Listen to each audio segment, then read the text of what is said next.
পানির কলকল শব্দ দেখছেন, হাতের ডাইনে ধান ক্ষেত, বামছেন নৌকা। এই যে নৌকাটি আপনারা দেখতে পাচ্ছেন বন্ধুরা, দেখছেন তিস্তা পারের বুরিং। ওয়ালাইকুম রহমতুল্লাহ। ওয়ালাইকুম সালাম রহমতুল্লাহ। একটু দৃশ্য দেখতে আসি। দোস্ত বুজুর্গ ভাই ও আজিজু, আপনারা সবাই কেমন আছেন? সকলকে আমার পক্ষ থেকে আন্তরিক সালাম ও মোবারকবাদ। প্রিয় বন্ধুরা, এই মুহূর্তে আমি দাঁড়িয়ে আছি জলঢাকা উপজেলার কৈমারি বাজারের ঠিক পূর্ব দিকে। এটা হচ্ছে নোহালী ইউনিয়নের ইসলাম গুরিংয়ের উপরে কুমারপাড়া সংলগ্ন এবং তিস্তার নদীর ঠিক উত্তর সাইডে এবং পশ্চিম দিকে দাঁড়িয়ে আছে আমি। পানির কলকল শব্দ এবং স্রোত, এই যে দেখতে পাচ্ছেন তিস্তা নদীর কলকল স্রোত পানি।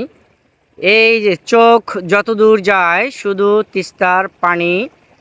ওই সামনে ভারত, অর্থাৎ ডালিয়া ব্রিজের পর ওখান থেকে পানিগুলো আসতেছে, এসে এখানে হুমড়ি খেয়ে এখানে আঘাত হেনে পানিগুলো চলে যাচ্ছে। এই যে দেখতে পাচ্ছেন ঢেউ, সাগরের ঢেউয়ের মতো এখানে আছড়ে পড়ে, যদিও বা ঢেউ এখন একটু কমে গেল।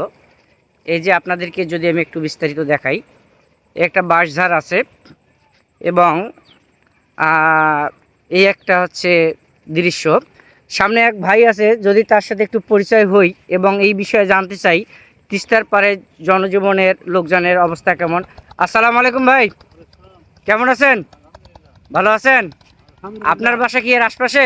না, অনেক দূরে। দূরে। এখানে কেন আসছেন? ওই মাঝে মধ্যে আমরা আসি দেখতে আসেন? তিস্তা এলাকার মানব জীবনের একটু দৃশ্য দেখতে আসি। আচ্ছা আচ্ছা। এই বন্ধুরা, এই দেখেন আরেকটা ট্রলার ছেড়ে দিল, ওই যে ট্রলারটি ছেড়ে দিল যাচ্ছে এখন, এটা তিস্তা পার হয়ে কালীগঞ্জ চলে যাবে। তো ভাই, এখানে এই তিস্তার পাড়ের লোকজনের জীবন তো খুবই দুঃখ কষ্টে ভরা। তো এইটা দেখে আপনাদের ব্যথিত লাগে না, খারাপ লাগে না? ব্যথিত লাগে, মাঝে মধ্যে একটু আনন্দ হয়। আনন্দও হয়। যখন পানি শুকিয়ে যায় তখন অনেক আবাদ হয়। আবাদ হয়, ফসল ভালো ফলে, বিশেষ করে ভুট্টার দিক থেকে বেশি না আবাদ হয়। আচ্ছা, ধন্যবাদ ভাইয়ের সাথে আবার কথা বলবো। একটু যদি সামনে আগিয়ে যাই আপনাদের দেখাই তিস্তার কলকল শব্দ। একটি ট্রলার চলে যাচ্ছে, এই যে ট্রলার দেখতে পাচ্ছেন, এই যে ট্রলারটি চলে গেল, তিস্তার ট্রলার চলে গেল। আর এই দেখেন পানির স্রোত, এই হচ্ছে পানির স্রোত বেগে যাচ্ছে। আর যদি আমি আপনাদেরকে আরেকটু সামনে সুন্দর করে দেখাই, বন্ধুরা দেখছেন তিস্তা পারের বুরিং নদীর পাশে লোকজনের জনজীবন। এখন আমি আপনাদেরকে নিয়ে যাচ্ছি তিস্তা পারের লোকজনের ভাসমান জীবন দেখাতে, যেখানে জেলেরা, বেদেরা বা ভাসমান লোকজন যাদের বাড়িঘর তিস্তার পানিতে ভেসে গেছে, তারা কিভাবে নৌকাতে জীবনযাপন করতেছেন এই বিষয়টি এখন আপনাদের সামনে অবলোকন করাবো। এই যে আমার পেছনেই দেখতে পাচ্ছেন তিস্তা নদীর সেই অজানা দৃষ্টিকোণ থেকে চলে গেছে, চোখ যতদূর যায় বিশাল সুপ্রশস্ত। এবং এই দেখেন এখানে পানির স্রোত ঘুরপাক খাচ্ছে। তো বন্ধুরা চলুন দেখে আসি, তাদের প্রতি সহমর্মিতা প্রকাশ করি। তিস্তা তাদের জীবন, যান মাল, যৌবন, ধন সম্পদ সব কিছুকে বিকিয়ে নিয়ে গেছেন, একটু তাদের দৃশ্য। নামতেই চোখে পড়লো একটি ধান ক্ষেত। দেখছেন হাতের ডাইনে ধান ক্ষেত, বামেই তিস্তার ভাঙ্গনের কবলে পড়ে গেছে জমিন। অনেক ধান ক্ষেত হয়তো জমিনে তলিয়ে গেছে। পাশেই দেখতে পাচ্ছেন বাড়িঘর, লোকজন বাড়িঘর পাশেই আছে। একটু এখান থেকে প্রায় 250 থেকে 300 ফিট হবে, আর এতটুক ভাঙলেই হয়তো বাড়িটা ভেঙে যাবে। এই হচ্ছে তিস্তা পাড়ের লোকজনের ভাসমান জীবন। যদি আপনাদেরকে দেখাই আমি, এই হচ্ছে সুবিশাল প্রশস্ত তিস্তা নদী। সামনে যে কালো অংশটি দেখতে পাচ্ছেন ঘাস সবুজে ভরা, সেটা হচ্ছে চর, অর্থাৎ তিস্তার চর পড়েছে সেখানে। তো বন্ধুরা চলুন দেখে আসা যাক তিস্তা পাড়ের ভাসমান জীবনের লোকজনের সুখ ও দুঃখ। তারা নৌকাতেই চলাফেরা, খাওয়া দাওয়া এবং মাছ ধরা, বিক্রি করা, এমনকি ছেলে মেয়েদের জীবন চলে এই নৌকাতে। এই যে দেখতে পাচ্ছেন নৌকা, এই ছোট ছোট ডিঙ্গি নৌকাতে চলে তাদের জীবন এবং ভাসমান জীবনযাত্রা। এই যে ডিঙ্গি নৌকা, ছোট ছোট ডিঙ্গি নৌকায় চলছে তাদের জীবনযাপন।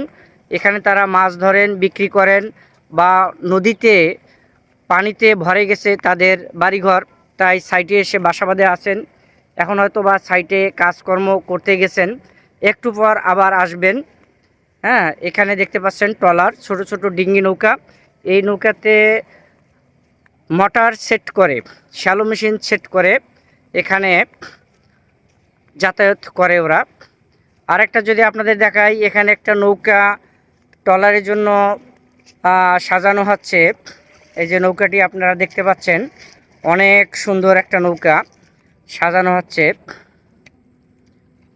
ভাইজান, এটা কি আপনারা তো বানাচ্ছেন? আচ্ছা আচ্ছা, কতদিন লাগে একটা নৌকা বানাতে? যদি কাঠটা সম্পূর্ণ জোগাড় থাকে, জি, তাহলে মনে করে এক সপ্তাহের মধ্যে বানাতে। কাঠ রেডি থাকলে এক সপ্তাহের মধ্যে লাগে।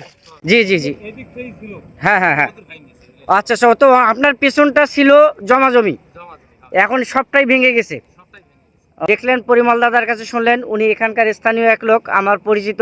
ওনার পেছনটা, উনি যে গোসল করতেছে, ওনার পেছনটা সম্পূর্ণ জমা জমি ছিল, আবাদ হতো, ধান খাচ্ছিল। ধান খাত ছিল। এই যে পাশে যে ধান খাত দেখছেন, এইরকম ধান খাত ছিল, কিন্তু এখন ভেঙে যায়, পুরা তিস্তা গর্ভে বিলীন হয়ে গেছে। আমরা যদি দেখতে যাই একটু ধান ক্ষেতটা আপনাদেরকে দেখাই। এই দেখেন, পরিমল দাদার কথা মতো ধান ক্ষেত, পরিমল দাদার এই ধান। ও আচ্ছা আচ্ছা আচ্ছা, পরিমল দাদারে ধান। আমি একজন ল্যান্ড সার্ভেয়ার, এই জমিগুলো আমি এসে মাপযোগ করে দিয়েছিলাম এর আগে। তো এই যে দেখেন ধান ক্ষেত তিস্তার ভাঙনে বিলীন হয়ে গেছে। এই যে দেখেন ধান ক্ষেত, এদিকে সমস্ত এই যে পানি দেখতে পেয়েছেন, এটা জমা ক্ষেত ছিল, এখানে আবাদ হতো এইরকম। এই যে এই ধানের মতো এরকমও ধান ছিল, এই তিস্তাতে এটা বিলীন হয়ে গেছে। এই হচ্ছে সেই বাড়িঘরের পাশে ধান ক্ষেত, এবং সাথেই সর্বনাশা তিস্তা নদী। এই যে বাড়ি, পাশে ধান ক্ষেত, সর্বনাশা তিস্তা নদী।